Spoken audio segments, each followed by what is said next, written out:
Bismillahirrahmanirrahim and Assalamu alaikum everyone. Thank you for joining us in our first webinar of Al Mizan Investment in collaboration with CDC Central Depository Company. आज का जो हमारा webinar है उसका मकसद ये है इन्वेस्टमेंट अवेयरनेस। जैसे आपको पता है कि अल मीज़ान इन्वेस्टमेंट का जो विजन है वो विजन क्या है, to make Shariah compliant investing a first choice for investors. और इसी विजन के तहत हमने पिछले सालों में डिफरेंट सेमिनार्स किए हैं, डिफरेंट सिटीज़ में पूरे पाकिस्तान को कवर किया है। लेकिन जब से ये पैंडेमिक स्टार्ट हुआ था मार्च से, उसके बाद से हम पहुंच नहीं पा रहे थे अपने इन्वेस्टर्स, अपने कस्टमर्स के पास।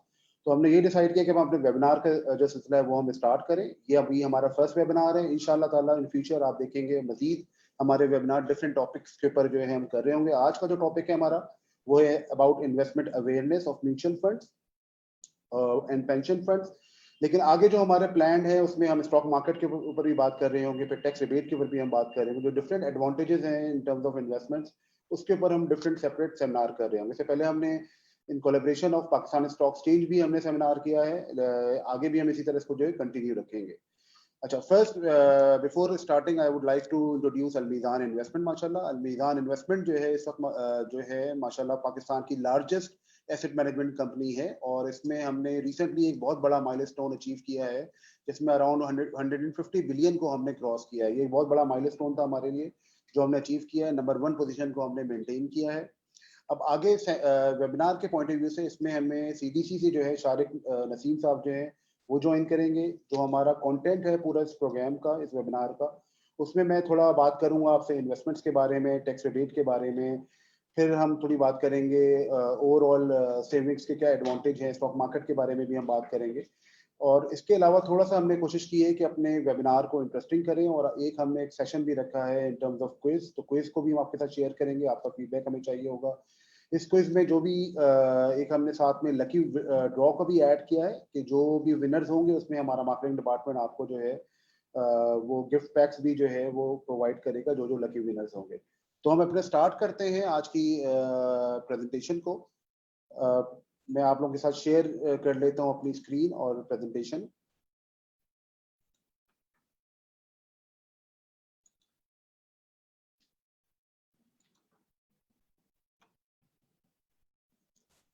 जैसे मैंने आपको बताया अल्हम्दुलिल्लाह ये स्लाइड है जिसमें 150 अरब रुपए का हमने जिक्र किया है। माशाल्लाह अराउंड 120,000 इन्वेस्टर्स के साथ हमने जो है ये माइलस्टोन को अचीव किया है और नंबर 1 की पोजीशन को अपने मेंटेन किया है। इसमें मैं सबसे पहले आप सब लोगों का शुक्रगुजार हूं कि आप लोगों का ट्रस्ट है कि जिसने जो है हमारी क्रेडिबिलिटी को इम्प्रूव किया है और हमने जो है अपनी जो वर्किंग है, अपनी सर्विसेज को जो है और इम्प्रूव किया है। इन्वेस्टमेंट्स के बारे में जब हम स्टार्ट करते हैं, जो मैंने आपको पहले भी बताया था कि हमारा जो प्रोग्राम है उसमें हम investment, mutual fund, tax credit के बारे में बात कर रहे होंगे। तो सबसे पहले मैं आपको ब्रीफ करना चाहूँगा, आपसे डिस्कस करना चाहूँगा कि सबसे पहले तो हमें ये समझना चाहिए कि लोग क्यों इन्वेस्ट कर रहे होते हैं। जनरली अगर हम देखें इन्वेस्टमेंट का जो पर्पस होता है, ऑब्जेक्टिव होता है, वो क्या होता है कि लोग, हर एक की ख्वाहिश है दुनिया में कि वो अपनी वेल्थ को जो इम्प्रूव करे, वेल्थ को ग्रो करे। लेकिन उस वेल्थ को ग्रो करने के पीछे जो मकसद होता है, उसका मकसद है हर एक की लाइफ के अंदर डिफरेंट फाइनेंशियल गोल्स होते हैं। हर एक का इंडिविजुअल का एक अपना गोल है। उस गोल को अचीव करने के लिए वो चाहता ये है कि अपनी वेल्थ को जो एक्यूमुलेट करे। अब वो गोल्स क्या क्या हैं, बड़े कॉमन गोल्स हैं। अगर हम देखें, हर एक चाहता है कि जी उसके बच्चे जो हैं वो अच्छी एजुकेशन हासिल करें। हर एक की ख्वाहिश है कि जी वो अच्छा घर बनाए। रिटायरमेंट प्लानिंग के लिए लोग इन्वेस्ट कर रहे होते हैं या सेव कर रहे होते हैं। तो चंद ये बुनियादी अगर हम देखें ऑब्जेक्टिव हैं, फाइनेंशियल गोल्स होते हैं जिंदगी में हर एक के, उसके लिए जो है लोग इन्वेस्ट कर रहे होते हैं। इसके बाद एक और बड़ा इंपॉर्टेंट पॉइंट है, ये तो मैंने आपसे कॉमन सिनेरियो में बात की, एक इंपॉर्टेंट पॉइंट है जो लोग, जिस वजह से लोग इन्वेस्ट करते हैं, वो करते हैं कि टू बीट इन्फ्लेशन। लेकिन इस पॉइंट की जब मैं बात कर रहा हूँ तो मुझे अनफॉर्चुनेटली बताना पड़ रहा है कि अगर हम अवेयरनेस की बात करें इन टर्म्स ऑफ इन्फ्लेशन, लोगों को इसकी नॉलेज नहीं होती है कि कहाँ इन्वेस्टमेंट करनी चाहिए, इन्फ्लेशन क्या चीज़ है। तो इसमें मेरा मकसद है आज का कि थोड़ा बहुत आपको इन्फ्लेशन के बारे में बताऊं। इस स्लाइड में अगर आप देखें, हमने इन्फ्लेशन के बारे में बताया। आसान अल्फाज में मैं अगर बात करूं, इन्फ्लेशन जो है ना वो दीमक है एक तरह की। वो दीमक है आपके पैसे के लिए।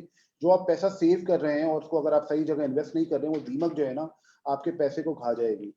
तो कहते यही है कि जी inflation is the worst enemy of your saving. इस स्लाइड में अगर आप देखें, हमने जो इलस्ट्रेशन बताई है, इस इलस्ट्रेशन में हमने एक एग्जांपल शेयर की है, which is a very real life example, कि अगर कोई 10 लाख रुपए जो है वो अपने सेव करता है और 10 साल तक वो पैसे को अपने सेव रखता है, कहीं इन्वेस्ट नहीं करता, इट मीन्स कि उसके ऊपर कोई उसको रिटर्न नहीं मिल रहा, तो उसकी अमाउंट आफ्टर 10 ईयर्स उसकी वैल्यू क्या रह जाती है? उसकी वैल्यू अराउंड 5,58,000 रुपए जो है उसकी वैल्यू रह जाती है, just because of the inflation. इसमें इन्फ्लेशन का जो फैक्टर लिया है वो मैंने बड़ा कंजर्वेटिव साइड पे लिया, अराउंड 6% का, कि अगर 6% की इन्फ्लेशन चल रही है तो उसके जो पैसे हैं 10 लाख रुपए वो कितने हो जाएंगे? अराउंड 5.5 लाख रुपए। अब इसी का अगर हम ऑपोजिट देखें, एक इलिस्ट्रेशन है जिसमें हमने एक्सप्लेन किया है कि वही 10 लाख रुपए अगर आप इन्वेस्ट करते हैं किसी सही इन्वेस्टमेंट व्हीकल में, सही इन्वेस्टमेंट एवेन्यू में, तो with the average rate of return of around 15%, तो उस 10 लाख रुपए आफ्टर 10 ईयर्स उसकी क्या वैल्यू होती है? तो अगर हम देखें वो 10 लाख रुपए with average return of 15%, around 40 lakh रुपए की वैल्यू हो जाती है। तो आप सिर्फ ये देखें कि इन्फ्लेशन की वजह से आपके जो अमाउंट थी, आपकी जो सेविंग थी, वो 10 लाख रुपए से जो है अराउंड 4.5 लाख रुपए की हो गई थी, और अभी यही अमाउंट आपकी सही इन्वेस्टमेंट व्हीकल में इन्वेस्ट करने की वजह से अराउंड 40 लाख रुपए की हो गई।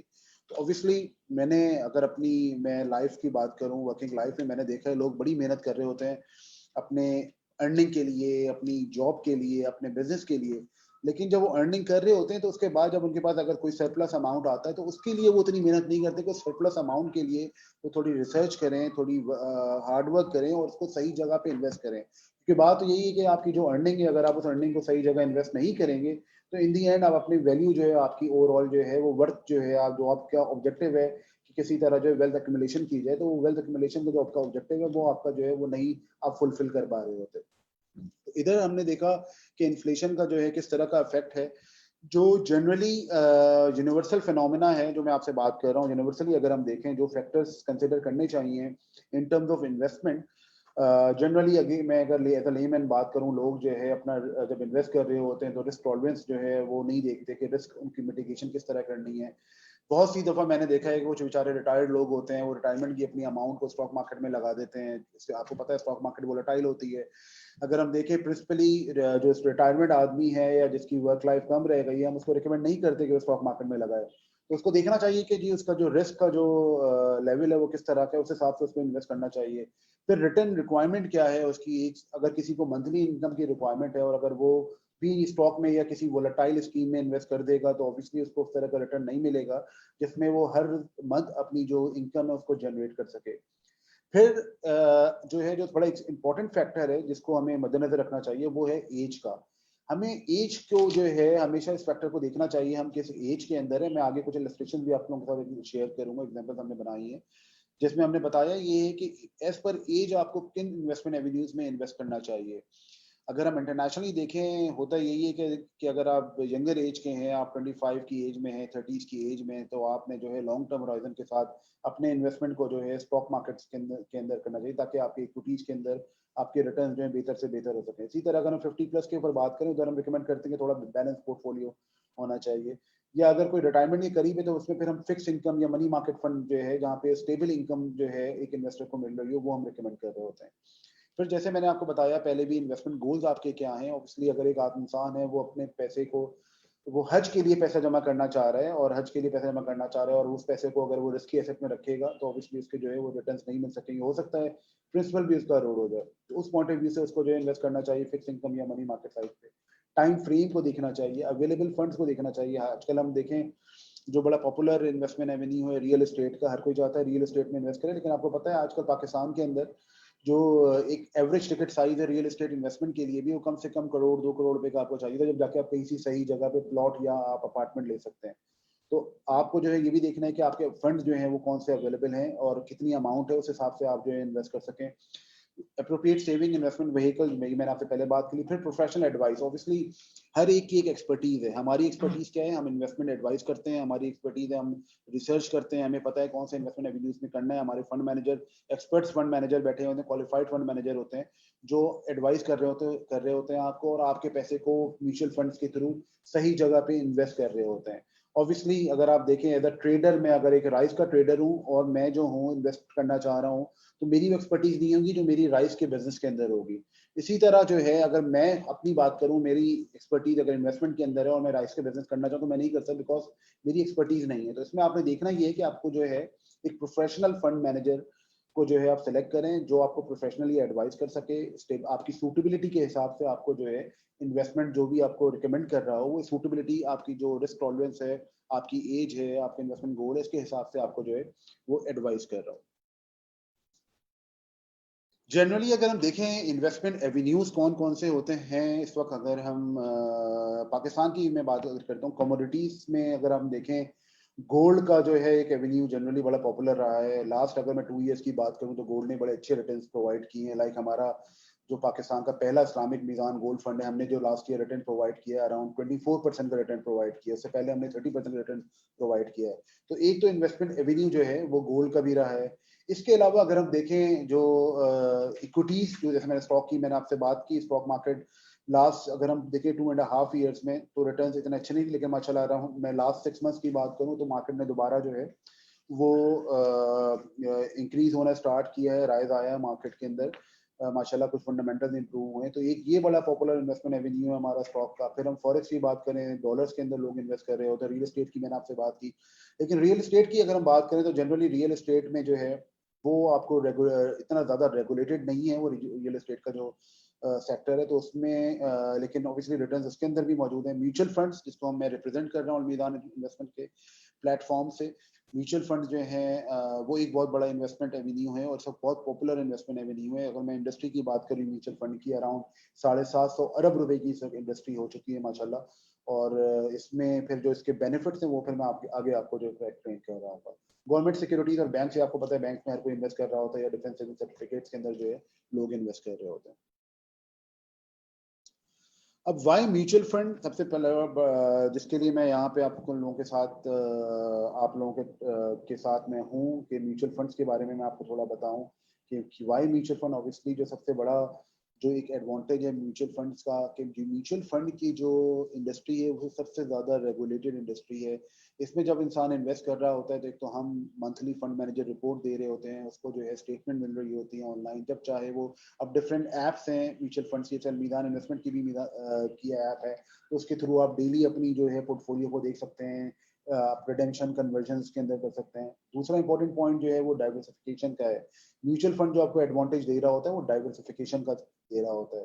डाइवर्सिफिकेशन इस तरह, जब आप फंड में आप हमारे इन्वेस्ट करते हैं, फॉर एग्जांपल अगर आप हमारे स्टॉक फंड में इन्वेस्ट करेंगे तो हमारा फंड मैनेजर जो है वो डिफरेंट स्क्रिप्ट्स में, इस्लामिक स्क्रिप्ट में इन्वेस्ट कर रहे होते हैं और selected on the basis of research recommendation आपकी जो है इन्वेस्टमेंट को डाइवर्सिफाई कर रहा होता है।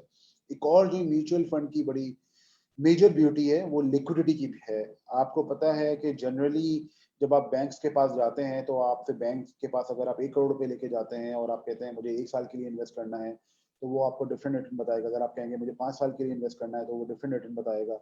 अगर आपको पहले पैसे निकालने होते हैं तो उसमें फिर आपको जो पेनल्टीज भी लग रही होती है। लेकिन लिक्विडिटी के पॉइंट ऑफ व्यू से म्यूचुअल फंड का जो एक मेजर एडवांटेज है वो ये कि any time you can invest in mutual fund और any time you can redeem. आपके पास 1 महीने के लिए पैसा है, आपके पास 15 दिन के लिए पैसा है, आप 15 दिन के लिए इन्वेस्ट करें, 15 दिन के बाद अपने पैसे को अगर आपने निकालना है तो you can get your amount along with the return, और आपको जो है विद इन 24 आवर्स जो है हम आपके पैसे आपके बैंक में ट्रांसफर कर देंगे।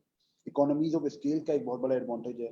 एक और जो एडवांटेज है वो टैक्स बेनिफिट का एडवांटेज है कि ये पाकिस्तान की चंद स्कीम है, जैसे इंश्योरेंस के अंदर आपको टैक्स रिबेट मिल रहा होता है, इसी तरह म्यूचुअल फंड और पेंशन फंड में आपको टैक्स रिबेट मिल रहा होता है। ये गवर्नमेंट की तरफ से लीगली अलाउ है कि आप जो है जब इन्वेस्ट करते हैं एक सर्टेन अमाउंट, उस सर्टेन अमाउंट के ऊपर आप टैक्स रिबेट आप अवेल कर रहे होते हो, तो जो रिटर्न है वो आपको सेपरेट मिलता है और टैक्स रिबेट आपको जो है अलग मिल रहा होता है।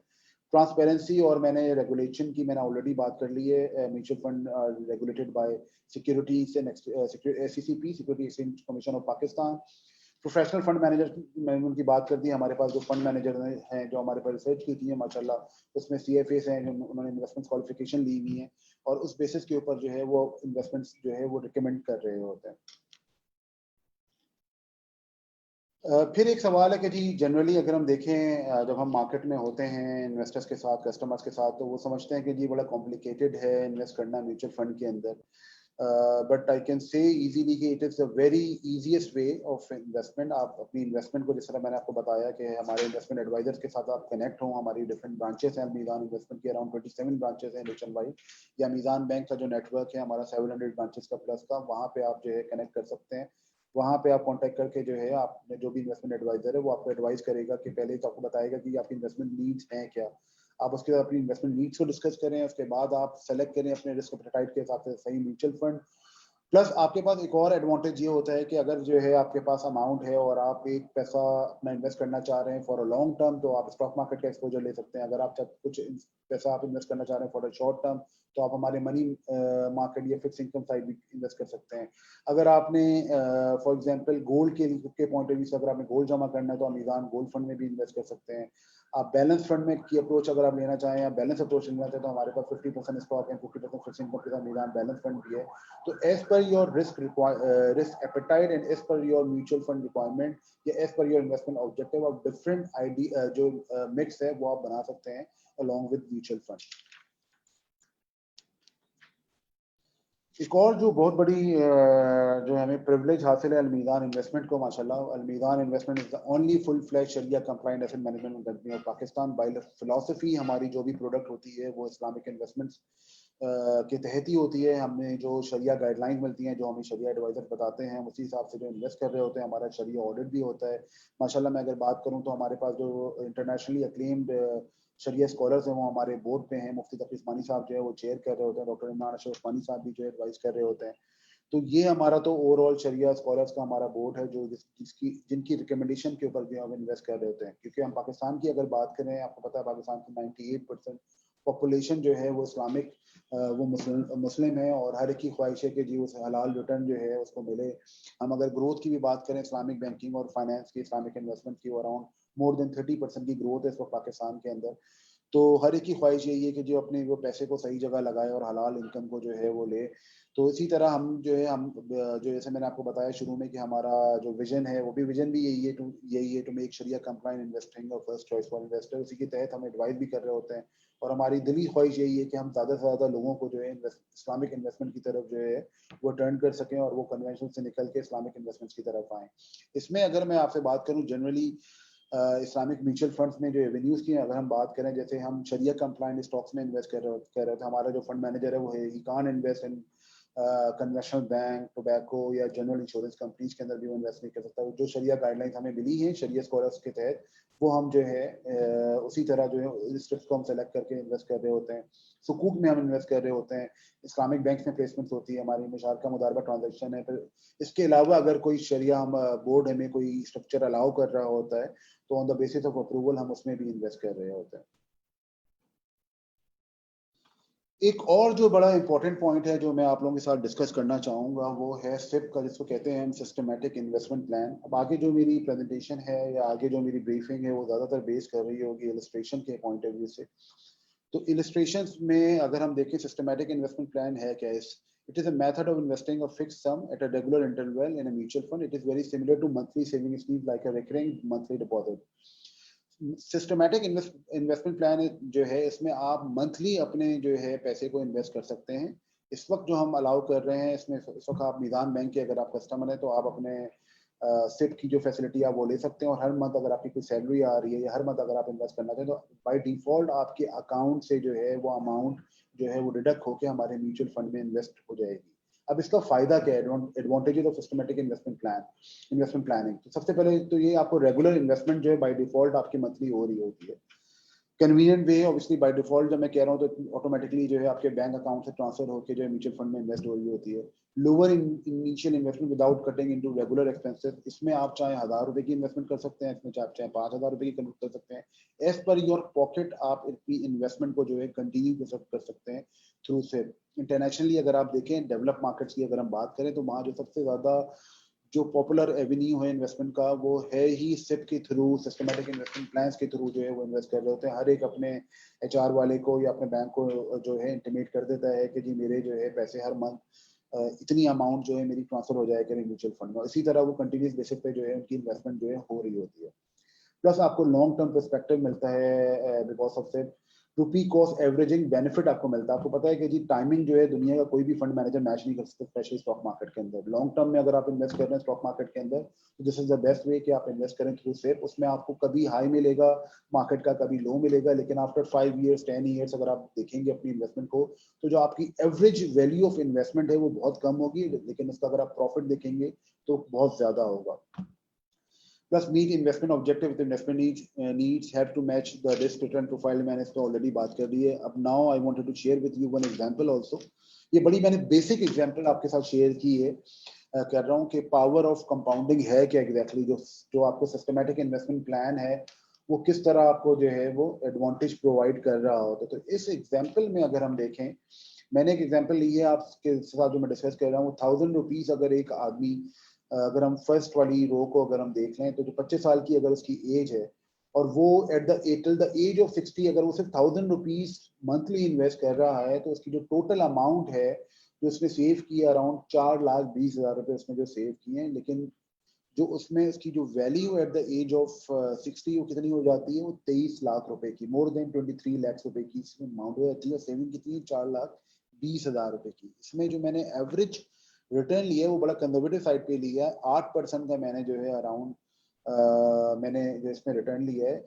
उसके बावजूद अगर आप देखें वैल्यू कहीं से कहीं चली जाती है। और obviously as per your pocket, आप चाहे 1000 रुपए करें, चाहे आप 2000 रुपए करें, चाहे 10,000 रुपए करें मंथली, लेकिन ये मैंने सिर्फ एक एग्जांपल के तौर पे मैंने शेयर किया। इसी तरह आप 30 की एज के ऊपर हैं, तो अगर आप 30 साल तक इन्वेस्ट करते हैं तो आपकी अमाउंट अराउंड 3,60,000 रुपए की आप सेविंग करते हैं और 15 लाख रुपए की आपकी वैल्यू हो रही है with average rate of return of around 8%।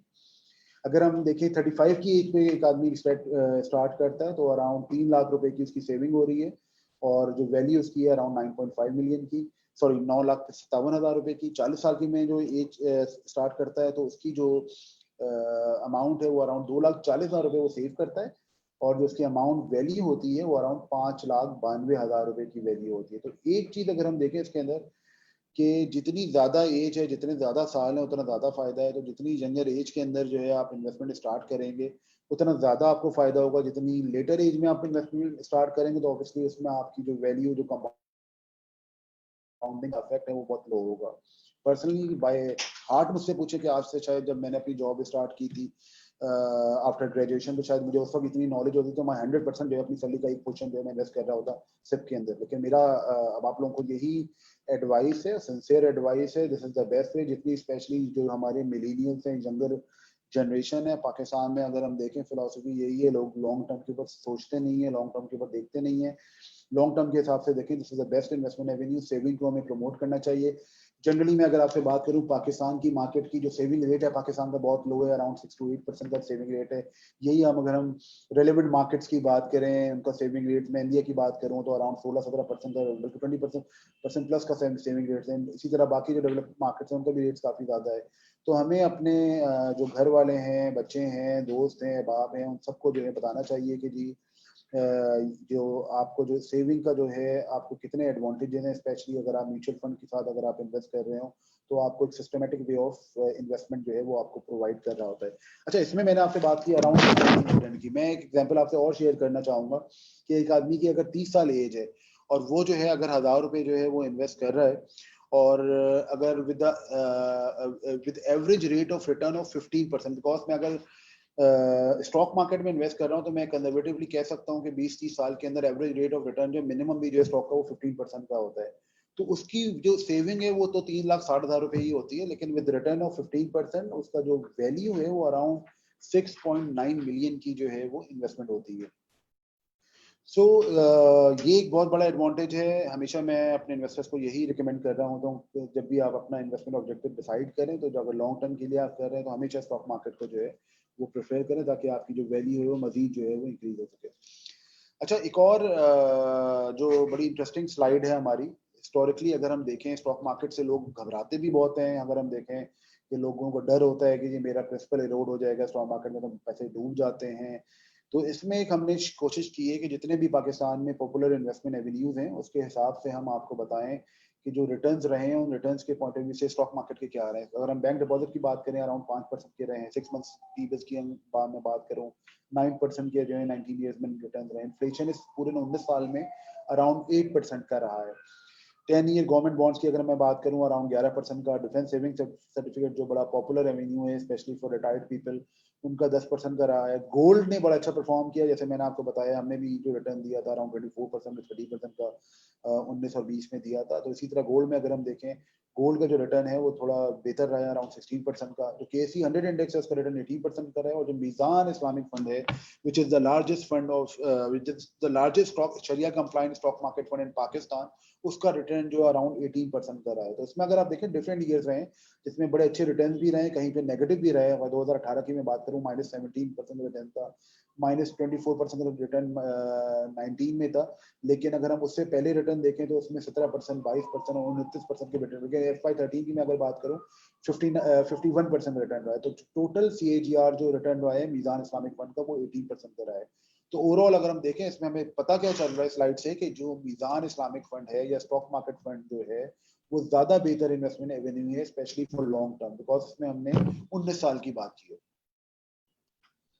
एक और मिथ जो मैं आपसे डिस्कस करना चाहूंगा हिस्टोरिकली, एक और जनरल पब्लिक की मैं अगर बात करूं, मैं अक्सर लोगों से सुन रहा होता हूँ कि इस्लामिक एवेन्यूज जो हैं वो रिटर्न कम प्रोवाइड कर रहे होते हैं या इसमें कॉम्प्रोमाइज करना पड़ रहा होता है। इसमें हमने अराउंड समझें 10 साल का हमने रिटर्न लिया है। तो इसमें अगर आप देखें 8 ईयर्स का हमने रिटर्न लिया है KMI 30 इंडेक्स का, which consist of top 30 Shariah compliant scripts के, और KSE 100 इंडेक्स का।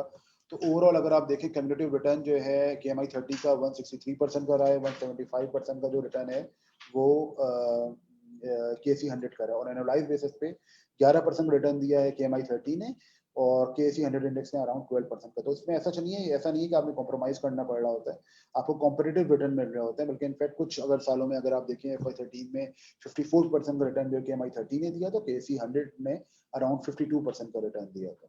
तो ऐसा नहीं है कि आपको जो है अगर आप इस्लामिक इन्वेस्टमेंट की तरफ आते हैं तो आपको कोई कॉम्प्रोमाइज करना पड़ रहा होता है, आपको कॉम्पिटिटिव रिटर्न जो है वो मिल रहे होते हैं। इधर मैं आपसे डिस्कस करना चाहूंगा एक मीजान इस्लामिक फंड की ही जो एक स्लाइड के इसमें, और ये मैं जो आपसे शेयर कर रहा हूँ ये कोई मैं अजम्पशन शेयर नहीं कर रहा आपसे, this is a real life example. ये टेस्टिमोनियल है हमारे कस्टमर्स का कि जिसने 1 करोड़ रुपए आज से जो है वो 16.9 ईयर्स पहले इन्वेस्ट किए थे हमारे मीजान इस्लामिक फंड में। आज उसकी वैल्यू जो है वो अराउंड 9.78 करोड़ रुपए की है, विच इज रियलिटी। और इसमें कम्युलेटिव हमने रिटर्न 78% का रिटर्न दिया और एनुअलाइज बेसिस पे 14.4% रिटर्न दिया। और इसमें सारे वो वाले साल भी मौजूद हैं जिसके अंदर हमने स्टॉक मार्केट नेगेटिव भी रही है। ऐसा नहीं कि स्टॉक मार्केट 16 साल के अंदर से पॉजिटिव रही है, स्टॉक मार्केट नेगेटिव भी रही, इसके बावजूद एक इंसान जिसने इन्वेस्ट किया है मीजान इस्लामिक फंड में, उसकी जो वैल्यू है आफ्टर 16 ईयर्स जो आप देखें तो 9.78 करोड़ रुपीज की जो है वो हो गई है।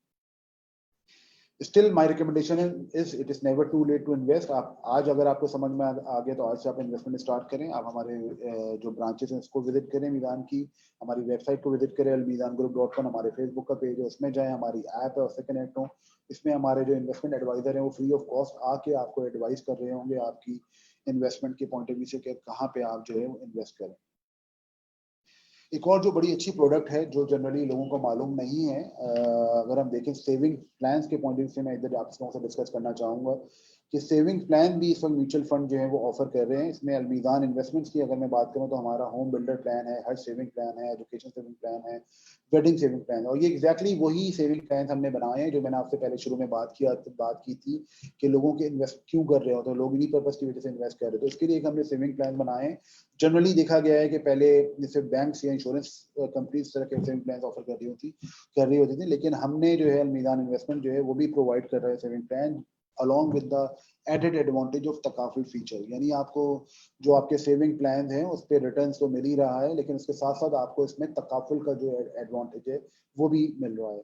इसमें मैं आपके साथ शेयर करना चाहूंगा एक सेविंग प्लान की इलस्ट्रेशन कि अगर एक आदमी 10,000 रुपए महीने इन्वेस्ट कर रहा है सेविंग प्लान के अंदर, तो ड्यूरेशन 10 साल के उसने अगर अपना प्लान बनाया है तो उसकी जो एक्चुअल कंट्रीब्यूशन है वो अराउंड 12 लाख रुपए की होती है with an average amount of 10,000 rupees a month, और जो एक्यूमुलेटेड सेविंग है वो अराउंड 2.7 मिलियन की होती है।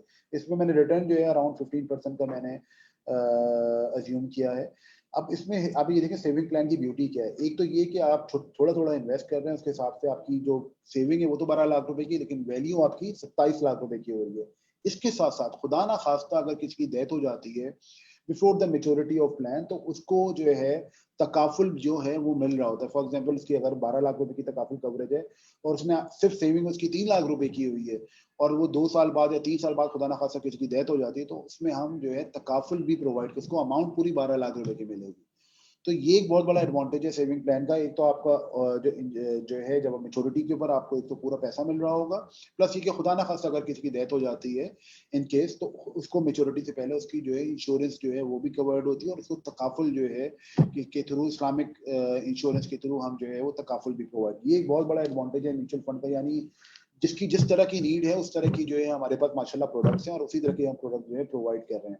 एक और एग्जांपल हम देख लें, कोई 20,000 रुपए अगर इन्वेस्ट कर रहा है सेविंग प्लान के अंदर, तो उसकी वैल्यू जो है रिटर्न ऑफ 15% 5.5 मिलियन की हो जाती है आफ्टर 10 ईयर्स, और एक्चुअल कंट्रीब्यूशन इज 24 लाख, यानी मोर देन डबल उसकी जो है ओवरऑल वैल्यू प्रॉफिट जो है वो अराउंड 3.1 मिलियन का हो जाता है। इसमें भी वही वाला फीचर मैं आपसे बात करूं, खुदा ना खासा in case of death takaful feature जो आपको मिल रहा होता है और आपको तकाफुल भी जो प्रोवाइड हम कर रहे होते। तो इसमें ये बहुत बड़ी अच्छी प्रोडक्ट है अपने बच्चों के लिए, किसी को एजुकेशन के लिए पैसा जमा करना है, किसी को घर के लिए पैसा जमा करना है, तो this is an ideal product कि जिसमें आप इन्वेस्ट कर सकते हैं मंथली बेसिस पे एज पर योर पॉकेट। उसके बाद अपनी जो वैल्यू जिस वक्त आपको चाहिए आप वैल्यू ले सकते हैं। शुरू में जो मैंने बात की टैक्स क्रेडिट के पॉइंट ऑफ व्यू से, जो एक बड़ा मेजर और बोल्ड एडवांटेज है म्यूचुअल फंड का वो टैक्स क्रेडिट का है। जो भी आप इन्वेस्टमेंट कर रहे होते हैं म्यूचुअल फंड के अंदर, वो आपको पता है बैंक्स कोई आपको टैक्स क्रेडिट नहीं दे रहे। जब आप बैंक्स में इन्वेस्ट करते हैं तो आपको कोई टैक्स क्रेडिट नहीं मिल रहा होता, लेकिन जब आप म्यूचुअल फंड में इन्वेस्ट कर रहे होते हैं तो आपको टैक्स क्रेडिट मिल रहा होता है। प्लस ये कि जो रिटर्न है आपका वो जो है वो आपको अलग मिलता है। अब उसमें दो सेक्शन हैं इसमें। म्यूचुअल फंड में जब आप इन्वेस्ट करते हैं तो सेक्शन 62 के तहत आपको जो है वो टैक्स रिबेट मिल रहा होता है आपको 20% ऑफ टैक्सेबल इनकम का। इसी तरह अगर आप पेंशन फंड में इन्वेस्ट करते हैं अलमीदान इन्वेस्टमेंट के, which is called Meezan Tahaffuz pension fund, तो उसमें भी आपको 20% ऑफ टैक्सेबल इनकम का जो है टैक्स रिबेट मिल रहा होता है, जिसमें आपको कोई कैपिंग नहीं है। म्यूचुअल फंड में थोड़ी कैपिंग है कि 20% ऑफ टैक्सेबल इनकम और 2 million which ever is lower. अगर आप म्यूचुअल फंड में इन्वेस्ट करेंगे तो आपको जो है वो टैक्स रिबेट मिल रहा होता है। इसका बड़ा आसान तरीके how to get tax credit benefit. आप इन्वेस्ट करें म्यूचुअल फंड में या पेंशन फंड में, आपको जो है within 24 hours 24 to 36 hours आपको स्टेटमेंट मिल जाती है। आप स्टेटमेंट को अपने एचआर में जाके सबमिट करें, एचआर वाले आपको मंथली बेसिस पे आपको टैक्स रिबेट प्रोवाइड करना शुरू कर देंगे। तो ये एक बड़ा लीगल और स्मार्ट वे है टैक्स सेविंग का। जब आपको अपॉर्चुनिटी मिल रही है टैक्स सेविंग की, क्यों ना आप जो है अपने पैसे को म्यूचुअल फंड में इन्वेस्ट करें। एक इलस्ट्रेशन मैं आपके साथ डिस्कस करना चाहूँगा यहाँ पे, स्पेशली फॉर सैलरीड पीपल के। इसमें हमने एग्जांपल दी है, बताने की कोशिश की है कि अगर टैक्सेबल इनकम एक आदमी की, मैं लोअर से स्टार्ट करता हूँ, अगर 12 लाख रुपए है और उसका टैक्स अमाउंट जो टैक्स लायबिलिटी साल में इसको पे करनी है अराउंड 30,000 रुपीज की पे करनी है। इफेक्टिव टैक्स रेट जो है उसका 2.50% का है। तो बाय लॉ जो मैंने पहले बताया 20% ऑफ टैक्सेबल इनकम वो म्यूचुअल फंड में 2,40,000 रुपए इन्वेस्ट कर सकता है और 2,40,000 रुपए जो है वो पेंशन फंड में इन्वेस्ट कर सकता है। तो by investing in amount of around 480,000 rupees, उसको टैक्स रिबेट जो है 6,000 रुपए का दोनों में मिल सकता है। मींस के 30,000 रुपए की इसकी टैक्स लायबिलिटी है, 12,000 रुपए की जो है वो टैक्स सेविंग कर सकता है। अगर हम बड़े अमाउंट पे बात कर लें थोड़ी, अगर किसी की 8 मिलियन की जो है वो टैक्सेबल इनकम है, तो वो जो है टैक्स लायबिलिटी उसकी बनती है 13,45,000 रुपए की।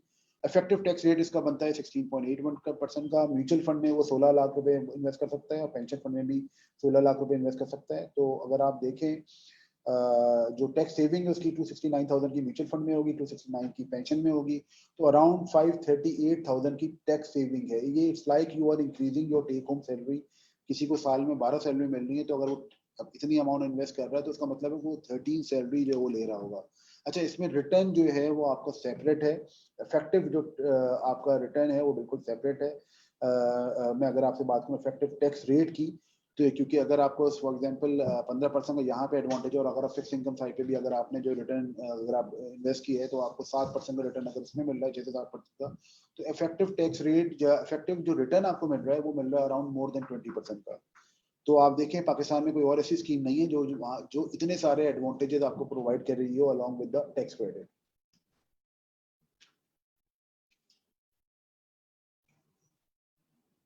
अच्छा, अब इसमें ऑब्वियसली मैंने अलमीदान इन्वेस्टमेंट्स की आप लोगों से बात कर ली थी। मेरा जो सेशन है ऑलरेडी 30 मिनट्स मेरे ओवर हो चुके हैं। मैंने कोशिश यही किया आप लोगों के साथ जो है वो मैं क्या कहते हैं आप लोगों को जो है इन्वेस्टमेंट्स और सेविंग्स के बारे में जो है मैं बता सकूं। इसमें आप हमारा जो आप लोगों से मेरी रिक्वेस्ट यही है कि 6655 हमारा SMS नंबर है, जिस पे आप इन्वेस्ट लिख के आप मैसेज करें।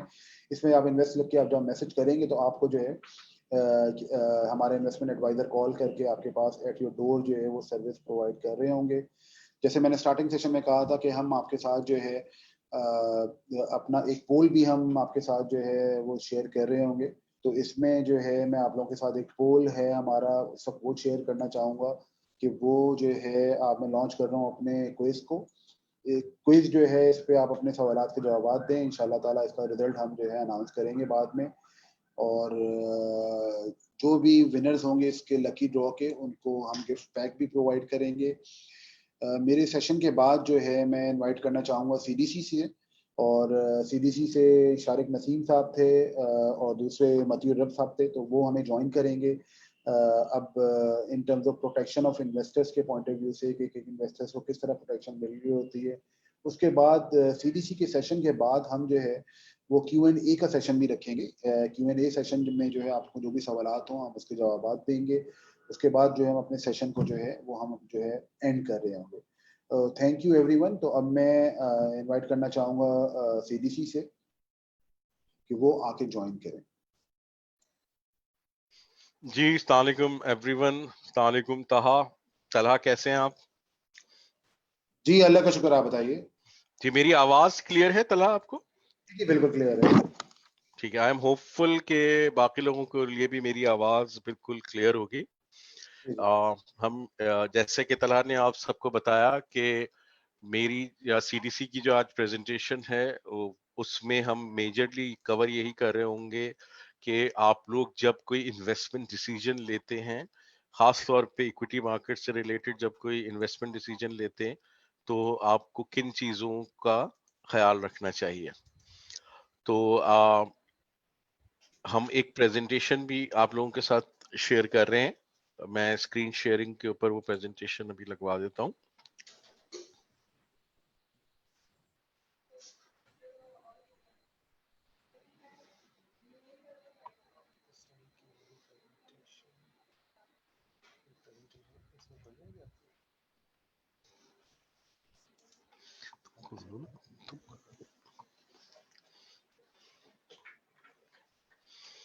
जी जितनी देर में प्रेजेंटेशन ऐड हो रही है, मैं थोड़ा सा बैकग्राउंड आप लोगों के साथ शेयर कर लूं कि हमारी जो आज की प्रेजेंटेशन है उसके अंदर हम ये कवर कर रहे होंगे कि जब भी कोई भी इन्वेस्टर इस चीज का इरादा करता है कि वो स्टॉक मार्केट के अंदर इन्वेस्ट करना चाहे, तो उनको किन चीजों को मद्देनजर रखना चाहिए या किन चीजों का ख्याल रखना चाहिए।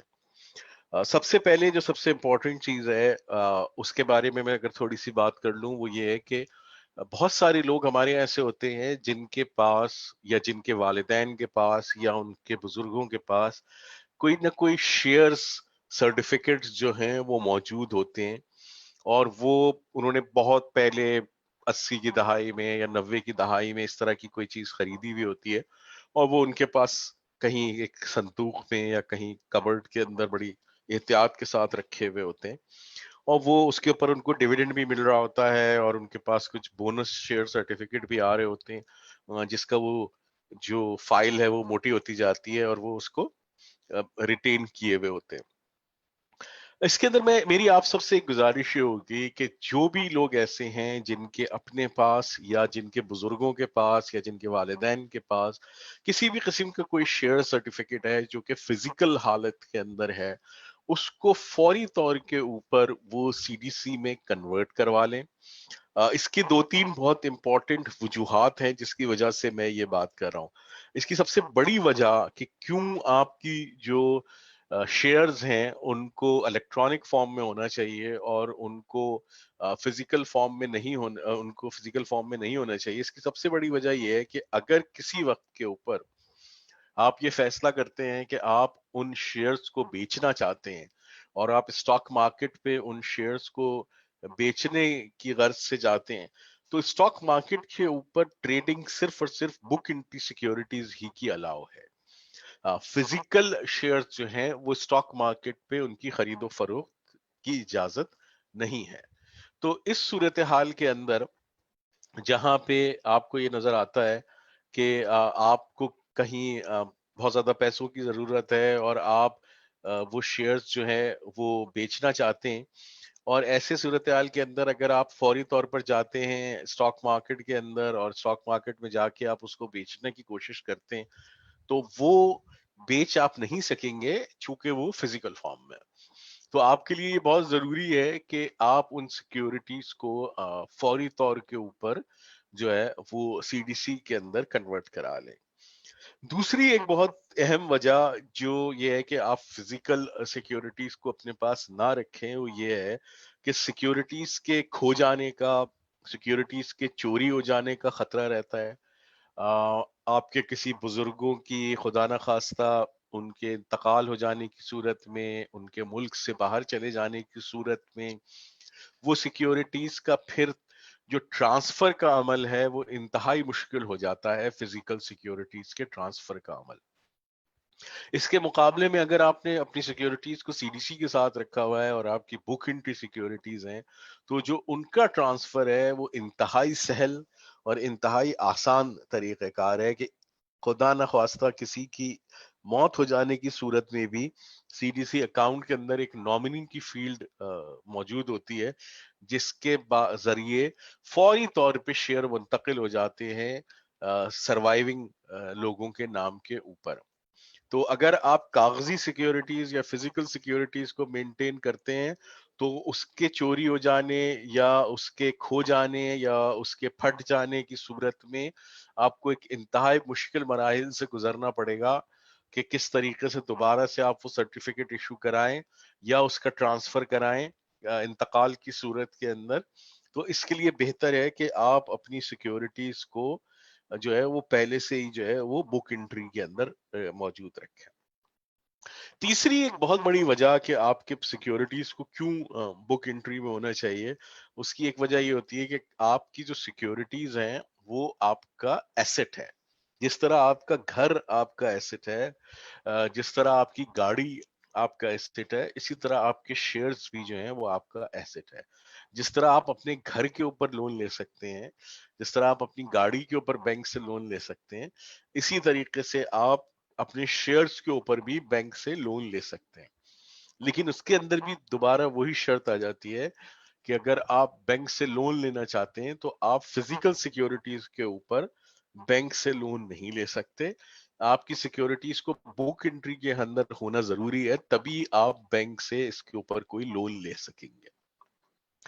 चौथी इंपॉर्टेंट वजह कि आपकी सिक्योरिटीज को या आपके शेयर्स को क्यों बुक एंट्री में होना चाहिए, एक और बड़ी वजह जो इसकी है वो ये है कि जितनी कॉर्पोरेट इंटाइटलमेंट्स होती हैं या जिसको हम कॉर्पोरेट एक्शंस कहते हैं, जैसे कि बोनस शेयर है, जैसे कि राइट शेयर है, ये सारे अगर आपकी सिक्योरिटीज बुक एंट्री सिक्योरिटी में होंगी तो ये भी फिर सारे इलेक्ट्रॉनिकली आपके अकाउंट में ही आएंगे। और अगर आपकी सिक्योरिटीज फिजिकल फॉर्म में होंगी तो आपका राइट शेयर या आपका बोनस शेयर ये भी फिजिकल आएगा। तो जितनी इश्यूज या जितने मुश्किलात आपको बुनियादी शेयर सर्टिफिकेट के साथ होंगी, वो सारी मुश्किलात और वो सारे डिफिकल्टीज आपको फिर बोनस शेयर के साथ भी होगी और राइट शेयर के साथ भी होगी। तो इन तमाम चीजों को मद्देनजर रखते हुए हम तमाम इन्वेस्टर्स को बतौर खास इस चीज की तंबीह करते हैं कि आपके पास या आपके वालिदैन के पास या आपके बुजुर्गों के पास अगर कोई भी फिजिकल शेयर सर्टिफिकेट मौजूद है तो उनको फौरी तौर के ऊपर आप सीडीसी में अकाउंट खुलवा के, किसी ब्रोकर के पास अकाउंट खुलवा के फौरी तौर पे उनको बुक एंट्री सिक्योरिटीज के अंदर ट्रांसफर करवा लीजिए।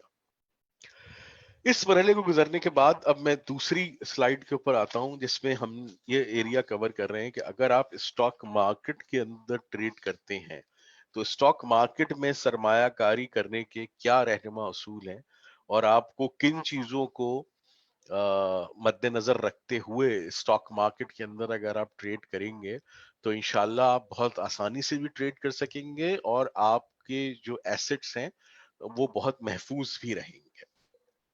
सबसे पहली चीज जो स्टॉक मार्केट में ट्रेड करने के लिए जरूरी है वो है किसी ब्रोकर का होना। तो ब्रोकर के इंतखाब के लिए ये बहुत जरूरी है कि आप जिस ब्रोकर के साथ भी काम कर रहे हैं, आप इस चीज की तस्दीक कर लें कि जो आपके ब्रोकर हैं वो एसईसीपी और स्टॉक एक्सचेंज की के साथ रजिस्टर्ड हैं या नहीं है। और इस चीज की तस्दीक जो है ये आप एसईसीपी और स्टॉक एक्सचेंज की वेबसाइट पर जाकर कर सकते हैं। सिर्फ उन ब्रोकर्स ही के साथ काम कीजिए जो एसईसीपी और पाकिस्तान स्टॉक एक्सचेंज के रजिस्टर्ड ब्रोकर्स हैं। उनके साथ भी जब आप जाएंगे और जाके उनके साथ ट्रेडिंग का आगाज करना चाहेंगे तो वो आपको एक कस्टमर रिलेशनशिप फॉर्म देंगे। जो कस्टमर रिलेशनशिप फॉर्म आपको पुर करके उनको देना होगा। उस फॉर्म को भी मुकम्मल तरीके से पढ़िए, समझिए, उनसे उसके मुतालिक अगर आपके कोई सवालात हैं तो वो सवालात भी उनसे कीजिए, और इन सब चीजों को जानने के बाद उस फॉर्म को साइन कीजिए और फिर उसकी एक कॉपी को अपने पास भी जरूर महफूज रखिए, ताकि अगर मुस्तकबिल के अंदर आपके और आपके ब्रोकर के दरमियान किसी चीज के ऊपर कोई इख्तलाफ होता है, कोई डिस्प्यूट होता है, तो आपके पास आपके अकाउंट ओपनिंग फॉर्म की एक कॉपी मौजूद हो, जिसको आप एविडेंस के तौर पे किसी भी वक्त इस्तेमाल कर सकते हैं। तीसरी चीज जो इम्पोर्टेंट है वो ये है कि ब्रोकर को आप किसी भी किस्म की जो अदायगियां कर रहे हैं या पेमेंट्स कर रहे हैं वो चेक के सूरत में करें। नकद या कैश ट्रांजैक्शन जो हैं वो हमारी मार्केट के अंदर अलाउ नहीं है। आ, उसके बाद जो इंपॉर्टेंट एस्पेक्ट आता है वो ये आता है कि ब्रोकर को आप जब भी कोई ऑर्डर प्लेस करें, तो आजकल तो बहुत सारे ब्रोकर्स की ऑनलाइन एप्स या उनके ऑनलाइन पोर्टल्स अवेलेबल हैं जिसके ऊपर आप जाके खुद ऑर्डर प्लेस कर सकते हैं, तो आपको ब्रोकर को अपना ऑर्डर बताने की जरूरत भी नहीं है। लेकिन अगर आप ब्रोकर को ही ऑर्डर देना चाहते हैं कि वो आपके बिहाफ पे जाके ऑर्डर प्लेस करे, तो इस चीज को इंश्योर करें कि या तो आप अपना ऑर्डर तहरीरी तौर पे दे रहे हैं या फिर आप जिस फोन से उसको ऑर्डर दे रहे हैं इस चीज को इंश्योर करें कि वो आपके टेलीफोनिक ऑर्डर्स जो हैं वो वहां पे रिकॉर्ड हो रहे हैं, ताकि दोबारा जैसे मैंने पहले कहा था कि किसी भी तनाजे की सूरत में या किसी भी डिस्प्यूट की सूरत में आपके पास ये एविडेंस मौजूद हो कि आपने ये ऑर्डर प्लेस किया है। अब अगर हम आगे चलें और हम स्टॉक मार्केट में जो हमारे रहनुमा असूल हैं उनको मजीद डिस्कस करते हैं, तो इसके अंदर एक और चीज ये आती है कि जिस ब्रोकर के साथ भी आप काम करेंगे तो एक तो उस ब्रोकर का अपना कमीशन होगा जो वो आपसे वसूल करेंगे। उसके अलावा जब आप स्टॉक मार्केट में काम करते हैं तो यहाँ पर कुछ फीस हैं या चार्जेस हैं जिनका इतलाक आप पे होता है। मिसाल के तौर पे स्टॉक एक्सचेंज का अपनी फीस है, सीडीसी की फीस है, नेशनल क्लियरिंग की फीस है। तो इन सब के जो शेड्यूल ऑफ चार्जेस हैं वो आप जरूर अपने ब्रोकर से उसकी कॉपी हासिल करें और अपने पास महफूज करके रखें, ताकि अगर आपके अकाउंट के अंदर से कभी भी किसी भी किस्म के चार्जेस मिनहा हो रहे हैं तो आपके पास ये डिटेल होनी चाहिए कि वो कौन से चार्जेस हैं और कितने चार्जेस हैं जो आपके पास से मिनहा हो रहे हैं। दूसरी बात ये कि जब भी आप कोई ट्रांजैक्शन करते हैं तो आपको ब्रोकर बिल आएगा, आपको ट्रेडिंग इंस्ट्रक्शंस ब्रोकर के पास से आएंगी। उन सबको अपने पास महफूज रखें, एक फाइल बना के रखें। अगर आप इलेक्ट्रॉनिकली कर रहे हैं तो अपने कंप्यूटर के ऊपर एक फोल्डर बना के रखें और उसके अंदर इन सारी डॉक्यूमेंट्स का और इन सारी डिटेल्स को अपने पास महफूज रखें, ताकि इन केस अगर आगे कहीं कोई डिस्प्यूट होता है या कभी कोई मसला होता है तो आपके पास ट्रांजैक्शंस का पूरा रिकॉर्ड जो है वो मौजूद हो। एक और चीज जो मैं इसके अंदर आप लोगों को सबको बताना चाहूंगा या तंबीह करना चाहूंगा वो ये है कि कोशिश ये कीजिए कि अगर आप किसी ब्रोकर के साथ काम कर रहे हैं तो अपने अकाउंट को खुद ऑपरेट करें। ऐसा ना करें कि अपना यूजर आईडी पासवर्ड जो उन्होंने ट्रेडिंग ऐप दी हुई है या आपको पोर्टल दिया हुआ है वो आपने उन्हीं को दे दिया है या उनके किसी एजेंट को दे दिया है और वो आपके बिहाफ पे ट्रेडिंग कर रहे हैं। चूंकि देखिए आज जो आप लोगों का बैंक अकाउंट होता है, आप अपने बैंक अकाउंट का यूजर आईडी पासवर्ड या अपने बैंक अकाउंट की चेक बुक या अपने बैंक अकाउंट की डिटेल्स कभी भी किसी दूसरे या किसी गैर मुताल्लिक शख्स को या इवन जो आपके बैंक में आपका रिलेशनशिप मैनेजर होता है उसको भी ये सारी चीजें आप नहीं देते हैं।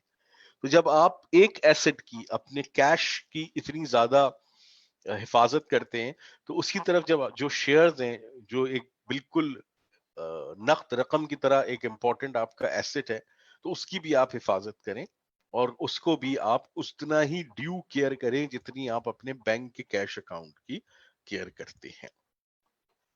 हम सिलसिले को थोड़ा और आगे लेके चलते हैं और अब हम ये बात करते हैं कि अगर आप स्टॉक मार्केट में काम कर रहे हैं तो आप सीडीसी में अकाउंट खोलना भी आपके लिए जरूरी है।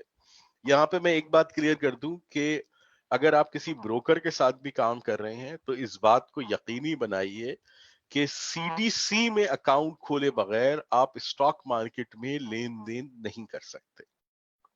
इसलिए इस चीज को इंश्योर कीजिएगा कि अगर आप किसी ब्रोकर के साथ भी काम कर रहे हैं तो ब्रोकर से आप ये रिक्वेस्ट करेंगे कि भाई मेरा जो सीडीसी अकाउंट का जो सीडीसी स्टेटमेंट है वो मुझे प्रोवाइड करें, ना कि वो ब्रोकर के लेटर हेड पे आपको ये डिटेल्स फराहम कर दें कि जनाब मेरे पास इतनी सिक्योरिटीज हैं और इतना कैश है और इतना ये है। इन सब चीजों के लिए आप उनसे ये रिक्वेस्ट करेंगे कि मुझे सीडीसी का अकाउंट नंबर बताइए और मुझे सीडीसी का अकाउंट स्टेटमेंट चाहिए। इसके अंदर एक चीज मैं आप सबको ये भी बताता चलूं कि सीडीसी का की बहुत सारी बिला मुआवजा वैल्यू एडेड सर्विसेज अवेलेबल है।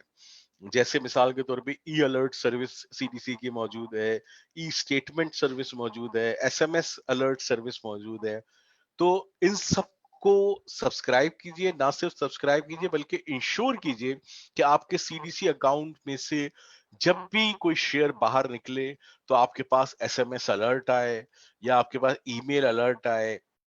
इसी तौर से ये इंश्योर कीजिए कि हर 1 महीने पे या हर 3 महीने के ऊपर आपको सीडीसी की तरफ से ईमेल के ऊपर एक इस ई स्टेटमेंट मिल रही है, ताकि आप ये यकीन कर सकें कि जो कुछ ब्रोकर आपको बता रहा है कि आपके अकाउंट में जो शेयर्स पड़े हुए हैं वो एक अथेंटिक सोर्स से यानी सीडीसी की तरफ से डायरेक्ट आपको एक स्टेटमेंट आए, जिससे आपको ये पता चल सके कि वाकई में आपके अकाउंट में वो शेयर्स मौजूद हैं।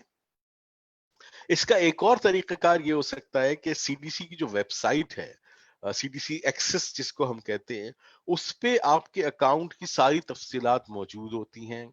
उसके अंदर आपकी अकाउंट की डिटेल्स भी मौजूद होती हैं, उसके अंदर आपकी होल्डिंग की डिटेल्स भी मौजूद होती हैं।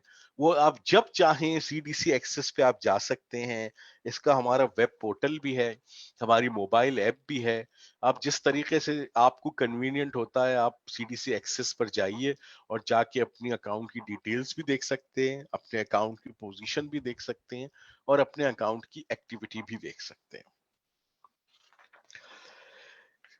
अच्छा, एक चीज मैं यहाँ पे और क्लियर कर दूं कि सीडीसी के दो तरह के अकाउंट होते हैं। एक कहलाता है सीडीसी सब अकाउंट जो ब्रोकर के पास खुलता है, और दूसरा कहलाता है सीडीसी आईएस अकाउंट या इन्वेस्टर अकाउंट कहलाता है उर्फे आम के अंदर।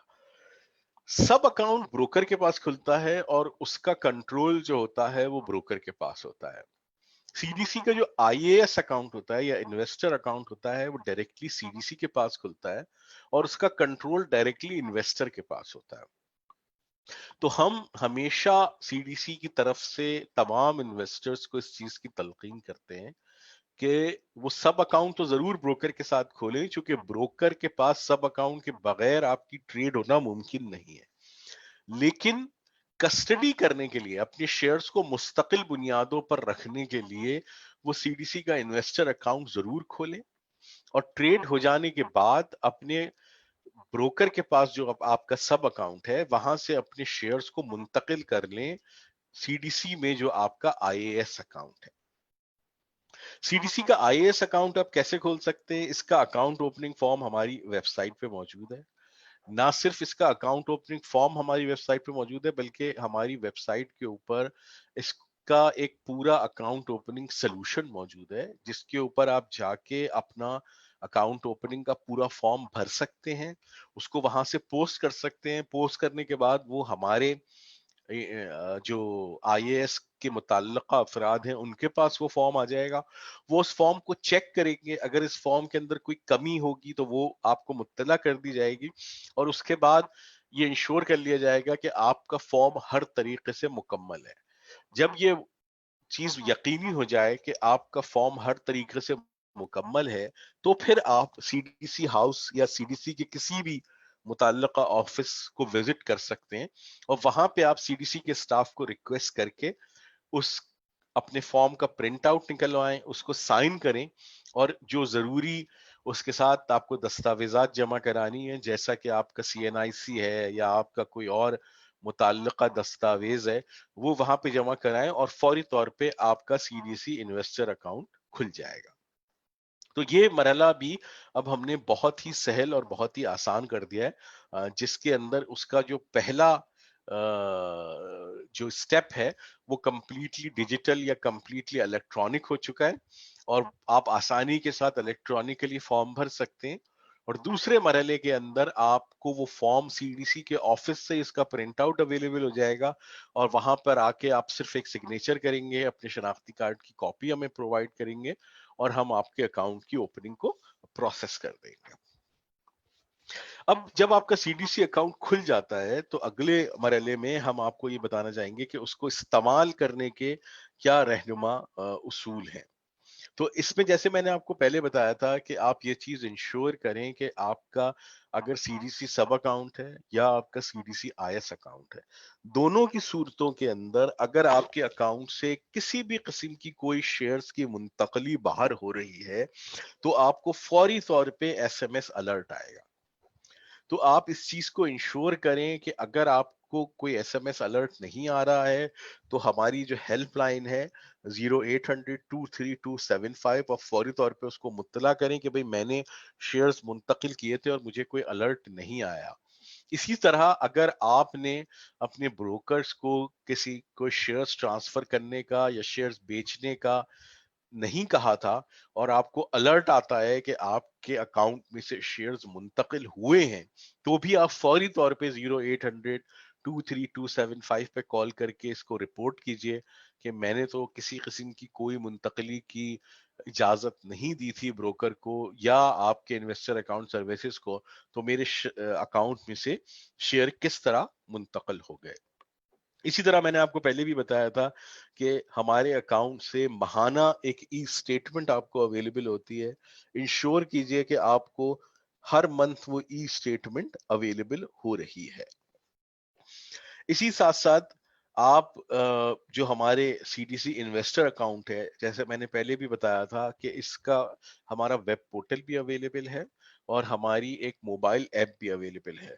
तो आप इंतहाई सहल तरीके से अपने इन्वेस्टर अकाउंट से अपने सब अकाउंट में शेयर्स का ट्रांसफर कर सकते हैं बजरिए हमारे पोर्टल के या बजरिए सीडीसी की जो मोबाइल ऐप है उसके जरिए।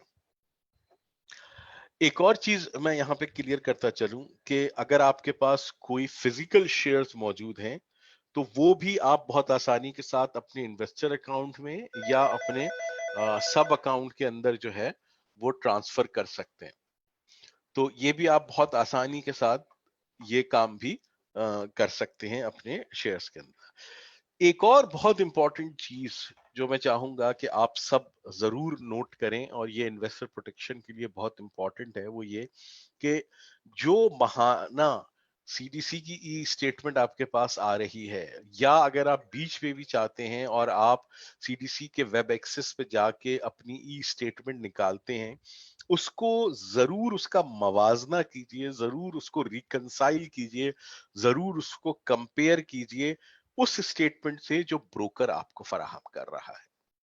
इस तरीके से आप ये यकीनी बना सकेंगे कि ब्रोकर के पास जो आपका रिकॉर्ड आ रहा है वही रिकॉर्ड आपका सीडीसी के पास भी आ रहा है और उन दोनों के दरमियान कोई फर्क नहीं है। इसी तरीके से मैं एक और चीज आप लोगों को आगे बताता चलूं कि एक नंबर हमारी स्टॉक मार्केट में इस्तेमाल होता है जिसको हम कहते हैं UIN, unique identification number. UIN बुनियादी तौर पे हर सरमायाकार का एक मुनफरिद नंबर है और स्टॉक एक्सचेंज में तमाम तर सौदे इसी नंबर की बुनियाद पे किए जाते हैं। तमाम इंडिविजुअल इन्वेस्टर्स या इनफरादी सरमायाकारों के लिए ये नंबर उनका शनाख्ती कार्ड नंबर होता है।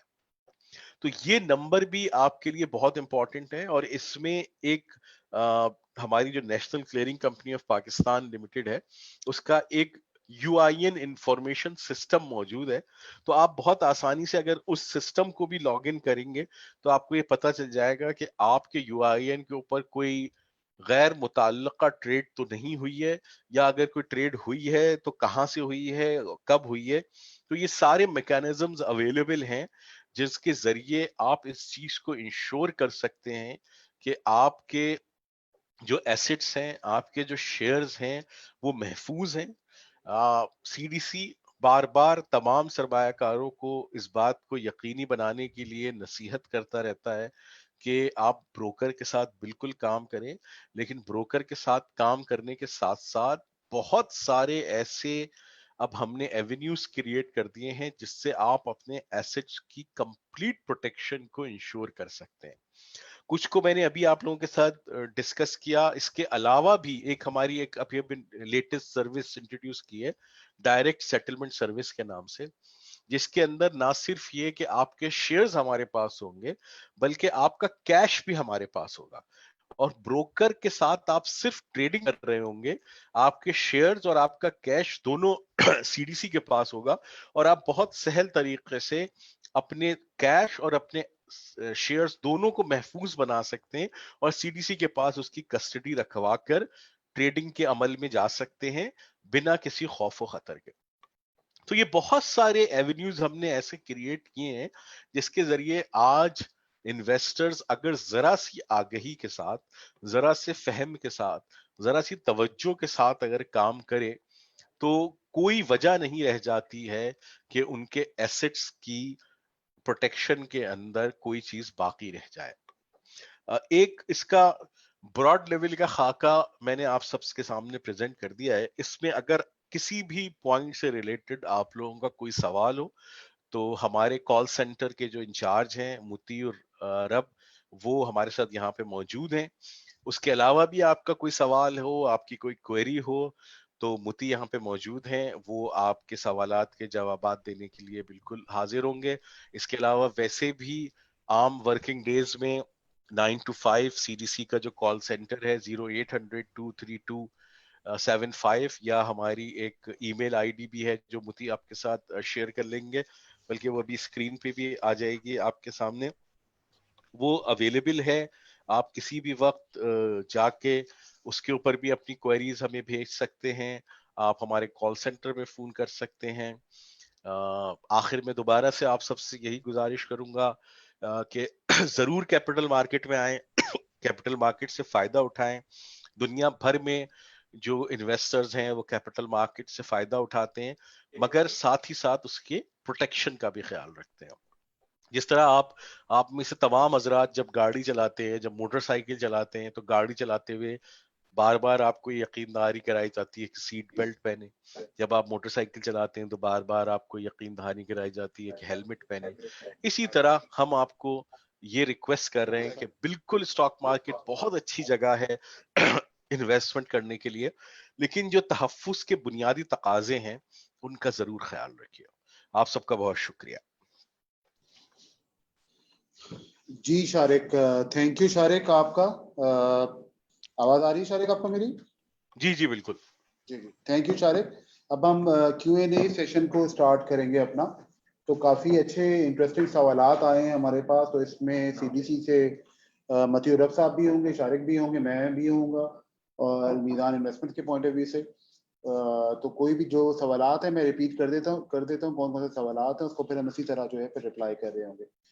सैयद जफर जरी साहब ने सवाल किया है, what rate of return we can assume in near future, because right now we are getting 5.5% only this current time. इसमें जफर साहब, जैसे मैंने आपको बताया पहले भी कि दो तरह की जनरल ब्रॉड, उसमें अगर हम स्कीम्स की बात करें तो दो हैं। एक स्टॉक मार्केट बेस्ड फंड हैं, दूसरे फिक्स इनकम बेस्ड फंड हैं। तो स्टॉक मार्केट बेस्ड फंड्स में तो के पॉइंट ऑफ व्यू से तो मेरा हिसाब से जो इस वक्त जो मार्केट है और जो फंडामेंटल्स चल रहे हैं मार्केट के, उसके हिसाब से जो है एक साल में हम रिटर्न अराउंड 15% का तो हम जो है एक्सपेक्ट कर सकते हैं कि स्टॉक मार्केट फंड से आपका जो है अराउंड 15% की रेंज में रिटर्न जो है वो मिल सकता है। जहां तक फिक्स इनकम की बात करूं, जो करंट इंटरेस्ट रेट सिनेरियो है, उसमें रिटर्न जो हमारे इस वक्त मूव कर रहे हैं वो अराउंड 6 टू अराउंड 7 के बीच में कर रहे हैं, जिसमें कैश फंड भी है, हमारा मीज़ान इस्लामिक इनकम फंड भी है। तो सेफली आई कैन से फ्रॉम 6.5 to 7% के रिटर्न जो है आप फिक्स इनकम साइड पे जो है वो आपको मिल सकते हैं अगर आप इन्वेस्ट करें। अगर आगे इंटरेस्ट रेट बढ़ते हैं, ऑब्वियसली जैसे मैं लास्ट ईयर की बात करूं, हमने यही रिटर्न जो है ऑलमोस्ट समझे 11-12% तक के जो है हमने रिटर्न प्रोवाइड किए। दूसरा सवाल जो है राना अब्दुल्ला साहब का है, what will be the effect of negative return on my investments. देखें जी, अगर आपने स्टॉक मार्केट में किया है इन्वेस्ट तो और अगर आपके रिटर्न फॉर एग्जांपल किसी साल नेगेटिव है, तो इसमें परेशान होने की बात नहीं है। इसमें हम अपने इन्वेस्टर्स को समझाते हैं कि देखें, आप जब रियल एस्टेट में इन्वेस्ट करते हैं या अगर आप प्रॉपर्टी में इन्वेस्ट करते हैं, तो अगर आप कोई प्लॉट लेते हैं तो आप जाके डेली जाके अपने ब्रोकर से पूछते नहीं है कि यार ये आज मेरे प्लॉट की क्या वैल्यू है। आप वेट करते हैं, कभी प्लॉट की वैल्यू कम होती है तो आप उसको बेचते नहीं, आप होल्ड करते हैं। इसी तरह जो है स्टॉक मार्केट फंड्स के यूनिट्स हैं, आपकी जो है यूनिट्स वो आपकी प्रॉपर्टी है। अगर किसी साल मार्केट में नेगेटिव रिटर्न्स हैं तो वो आपको पता है कि अगर आप पैसे को होल्ड करते हैं, इन्वेस्टमेंट को होल्ड करते हैं, तो आपको जो है पॉजिटिव रिटर्न्स भी मिल रहे होते हैं। और एवरेज अगर मैं बात करूं आपसे लॉन्गर रन में, वो रिटर्न्स नेगेटिव वो पॉजिटिव मिलके एक आपको अच्छे रिटर्न जो है वो प्रोवाइड कर रहे होते हैं। फिर जी बुरहान जका साहब ने एक सवाल किया, it is a good time to invest right now keeping under consideration current inflation rate. जी बिल्कुल, इन टर्म्स ऑफ इन्वेस्टमेंट तो जी हर टाइम जो है वो राइट है। आप जो है अभी के इन्फ्लेशन रेट की पॉइंट ऑफ व्यू से बात करें, हमेशा आदमी को अपने इन्फ्लेशन रेट सेविंग्स को जो है वो मैच करना चाहिए या एटलीस्ट आउट परफॉर्म करना चाहिए इन्फ्लेशन रेट से। तो इस अच्छा टाइम है आप इन्वेस्ट करने का। आप स्टॉक मार्केट के पॉइंट ऑफ व्यू से भी देखें, बाय बुक भी मैं अगर बात करूं तो जब इंटरेस्ट रेट नीचे होते हैं तो स्टॉक मार्केट के रिटर्न ऊपर होते हैं, और अगर जनरली अगर इंटरेस्ट रेट ज्यादा होते हैं तो स्टॉक मार्केट के रिटर्न कम होते हैं। बिकॉज अगर एक आदमी को, इन्वेस्टर को अगर सिक्योर साइड पे रिटर्न अच्छा मिल रहा होता है तो फिर वो रिस्क की इन्वेस्टमेंट्स में नहीं जा रहा होता। फिर उस्मान अली शाह साहब ने एक सवाल किया, if I start saving with very low amount then in mutual fund is the right place for making these saving investment। मैंने आपको उसकी प्रूवन एग्जांपल्स अभी शेयर की थी अपने प्रेजेंटेशन के अंदर कि अगर आप थोड़ा थोड़ा भी इन्वेस्ट करते हैं स्टॉक मार्केट के अंदर, मिनिमम देखिए म्यूचुअल फंड में हमारा जो इन्वेस्टमेंट अकाउंट है वो अराउंड 5,000 रुपए से इन्वेस्टमेंट अकाउंट ओपन हो जाता है। उसके बाद आप मंथली 1,000 रुपीज की इन्वेस्टमेंट भी कर सकते हैं। तो एक बार आप अपना अकाउंट ओपन करवाएं, उसके बाद मंथली इन्वेस्टमेंट जो आपकी पॉकेट इजाजत देती है उस हिसाब से आप इन्वेस्ट करें। लॉन्गर रन में आप देखेंगे उसके रिटर्न जो है बहुत ज्यादा होंगे। इसमें मैं एक और चीज आप लोगों को बताना चाहूंगा, हमने रिसेंटली माशाल्लाह अकाउंट ओपनिंग फॉर्म जो है अपना ऑनलाइन कर दिया। तो आप ऑनलाइन वेबसाइट पे जाके हमारी ऑनलाइन अकाउंट ओपनिंग फॉर्म और ऑनलाइन इन्वेस्टमेंट भी कर सकते हैं किसी भी बैंक से। उसके डिफरेंट डिटेल्स हैं, फीचर्स अवेलेबल हैं हमारी वेबसाइट, वो प्लीज जरूर कर लीजिएगा। अच्छा, फिर एक साबिर साहब हैं, उनका सवाल है कि व्हाट, बड़ा अच्छा सवाल है इनका, what is a good age to start investing in mutual fund, is there any minimum amount that you suggest we should start with. देखिए जी, मेरे हिसाब से तो जब स्टूडेंट लाइफ में आइडियली तो ये है कि जब आपको पॉकेट मनी मिलना शुरू हो जाए तो आप जो है इन्वेस्टमेंट स्टार्ट कर दें। बट हम जनरली देखें प्रैक्टिकली अगर बात करें, जो आपकी फर्स्ट जॉब हो, जब आप फर्स्ट जॉब स्टार्ट करें सबसे आप अपनी इन्वेस्टमेंट स्टार्ट कर दें। जनरली अगर हम देखें, लोग जॉब मार्केट में अराउंड 22 के बाद जो है वो जॉब मार्केट में आ जाते हैं। This is the right time कि आप अपनी इन्वेस्टमेंट जो प्लान हैं वो स्टार्ट करें, म्यूचुअल फंड में इन्वेस्टमेंट को अपनी जो है वो आप स्टार्ट करें। फिर एक सवाल है जी, I am 25 years old, can I start investing in pension fund to enjoy tax benefit. Exactly जी, म्यूचुअल फंड पेंशन फंड के अंदर आप किसी भी म्यूचुअल फंड के अंदर आप किसी भी वक्त इन्वेस्टमेंट स्टार्ट कर सकते हैं। इसमें रिटायरमेंट एज जो है वो 60 to 70 है। जितनी जल्दी आप पेंशन फंड में इन्वेस्टमेंट स्टार्ट करेंगे उतना जल्दी आपकी जो अमाउंट है वो एक्यूमुलेट होगी, उस पर रिटर्न भी, आपका जो कंपाउंडिंग का इफेक्ट है वो भी जो है वो ज्यादा से ज्यादा होगा। फिर एक सवाल किया है सलमान अहमद साहब ने कि if my risk appetite is high which fund will you recommend to invest in. अगर ऑब्वियसली आप रिस्क आप ले सकते हैं, आपकी वर्क लाइफ ज़्यादा है इस वक्त, तो ideal investment Avenue is stock fund. मेरी यही रिकमेंडेशन होगी आपसे कि आप जो है वो स्टॉक फंड में जो है वो इन्वेस्ट करें। अच्छा, कुछ सवाल थे सीडीसी के पॉइंट ऑफ व्यू से, तो इसमें मती आप देख रहे हैं सीडीसी के क्वेश्चंस? जी बिल्कुल, बता दें क्या क्वेश्चंस हैं, मुझे बताएं। ताहा, आप मुझे बता सकते हैं कि क्वेश्चंस क्या हैं? आप मुझे सुन सकते हैं? जी जी जी बिल्कुल सुन रहा हूँ मैं।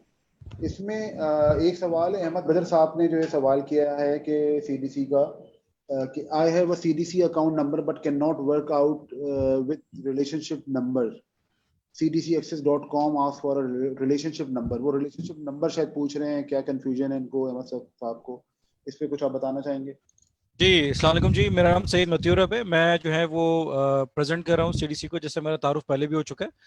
जो क्वेश्चन पूछा गया है कि रिलेशनशिप नंबर जो है वो नहीं बन पा रहा है, तो उसमें होता है क्या है मोहतरम, कि अकाउंट नंबर आप अगर आपका अकाउंट जो है वो मौजूद है जिस भी ब्रोकर या सीडीसी में, तो उसके लिए आप जो है वो अपने अकाउंट नंबर से पहले उस ब्रोकर की आईडी लिख लें और उससे पहले 1 और 0 को ऐड कर लीजिए। तो आपके 12 अंकों का रिलेशनशिप नंबर बनता है कि जिसके बाद फिर अपने अकाउंट में दाखिल हो सकते हैं। फर्दर ये कि अगर आपका अकाउंट कोई ब्लॉक स्टेटस में है या कोई और प्रॉब्लम आ रहा है, तो जिस तरह से शारिक नसीम साहब ने आपको हमारा टोल फ्री नंबर बताया था, आप उस पर कोऑर्डिनेट करके मजीद रहनुमाई ले सकते हैं।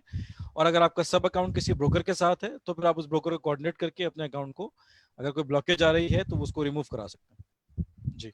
अच्छा, एक और सवाल है, वो है तो म्यूचुअल फंड के पॉइंट ऑफ व्यू से सवाल किया है अहमद सॉरी शाह साहब ने सवाल किया है कि जी मेरा म्यूचुअल फंड में अकाउंट है तो मैं क्या सीडीसी से भी स्टेटमेंट ले सकता हूँ? तो इसमें ज़्यादा बेहतर यही होगा आपके लिए और ज़्यादा कन्वीनियंट भी यही होगा कि अगर आपकी म्यूचुअल फंड में आपका स्टेटमेंट है, अमाउंट है, इन्वेस्टमेंट है, तो आप म्यूचुअल फंड अगर अलमीज़ान में है तो आप हमारे कॉल सेंटर या कॉन्टैक्ट सेंटर से रब्ता करके आप स्टेटमेंट ले सकते हैं, या आप हमारा ईमेल एड्रेस है statement@almizangroup.com, उस पर एक ईमेल करेंगे, उसके बाद जो है आपको इसी के ऊपर जो है वो रिप्लाई मिल जाएगा।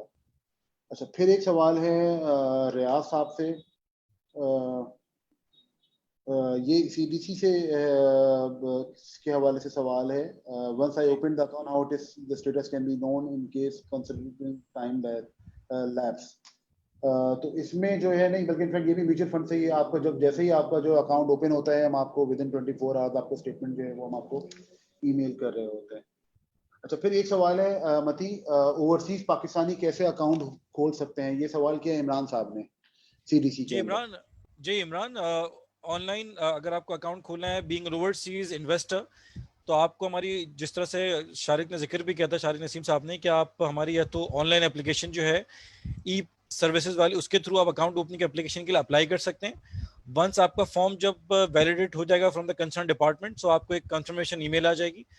उसके बाद आपको जो डॉक्यूमेंटेशन, इसमें आपका नेकॉप या पासपोर्ट जो होगा, वो आपको रिजाइडिंग कंट्री जो आपका है उसके या तो नोटरी पब्लिक से या फिर वहाँ के कौंसल जनरल पाकिस्तान से उसको नोटराइज, आइदर नोटराइज और कॉन्स्टराइज करा के आपको फिर फॉर्म को सीडीसी भेजना होगा इन फिजिकल, फिर आपका इंशाल्लाह अकाउंट जो खुल सकेगा। थैंक यू मती। अब हम Q&A सेशन को हम अपने एंड करते हैं, हमारा सेशन का टाइम भी अब जो है खत्म हो रहा है। Thank you all of you once again, आप लोगों थैंक का। यू वेरी जैसे मैंने मच। आपको पहले भी मैंने आपको बताया था कि इस तरह के सेशन हम स्टार्ट करेंगे इंशाल्लाह। ईद के बाद हम आपको इन्फॉर्म करते रहेंगे, आप ज्वाइन करें और हमारे वेबिनार में जो भी Q&A है, आपका सवालात हैं, उसका आप सवालात पूछें, हम आपको जवाब देंगे। इसमें डिफरेंट टॉपिक्स को हम इंशाल्लाह लेके आ रहे हैं। जैसे जैसे हम फाइनल करते रहेंगे डेट्स, हम आपको जो है इन्फॉर्म करते रहेंगे थ्रू आवर फेसबुक पेज और through email address also. Thank you once again, अल्लाह हाफिज। इंशाल्लाह आप लोगों से फिर दोबारा मुलाकात होगी। Thank you.